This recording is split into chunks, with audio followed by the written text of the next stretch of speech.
So and coming to మీరు professional లైఫ్ని రెండింటిని బ్యాలెన్స్ చేస్తున్నారని చెప్పారు కదా. ఇప్పుడు ఈ ప్రమోషన్స్ అని ఇన్స్టాగ్రామ్లో ఎంత ఎర్న్ చేస్తున్నారు? అది లెక్క ఉండదు.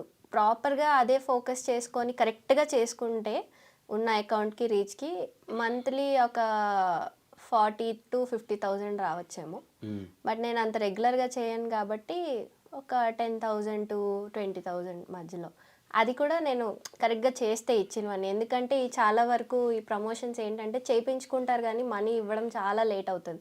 సో, ఒక పర్టిక్యులర్ మంత్‌కి మనకి ఇంత రెవెన్యూ జనరేట్ అవుతది అని ఉండదు. యూట్యూబ్ అంటే మనకి తెలుస్తది పర్టిక్యులర్‌గా ఇంత అని చెప్పి. బట్ ఈ ప్రమోషన్స్ ఏంటంటే ఇప్పుడు చేయండి తర్వాత ఇస్తాము, ఆ తర్వాత ఇస్తాము అంటారు. అలా పోయేదే గానీ పర్టిక్యులర్ అమౌంట్ అని అయితే చెప్పలేం. అన్‌లెస్ అండ్ అంటిల్ ఒక 1,000,000 ఫాలోవర్స్ ఉన్నారు అంటే ఒక ఈజీగా 1,00,000 వరకు తెచ్చుకోవచ్చు.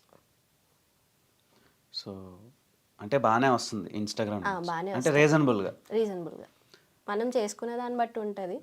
నేనేంటంటే ఓన్లీ బ్యాలెన్స్ చేస్తే ఎంతవరకు అవసరం నా నీడ్స్ కోసమే తప్ప ఇంకా విగ్రెస్‌గా చేస్తే మంచిగా వస్తాయి.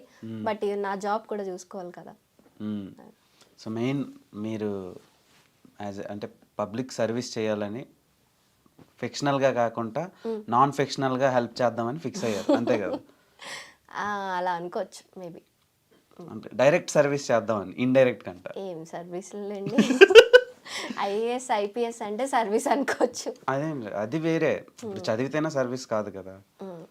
అలా అని కాదు. అంటే యాక్చువల్ సర్వీస్ డెఫినిషన్ అయితే వాళ్ళు చేసేది. మనమంతా ఎంటర్‌టైన్‌మెంట్ ఇది.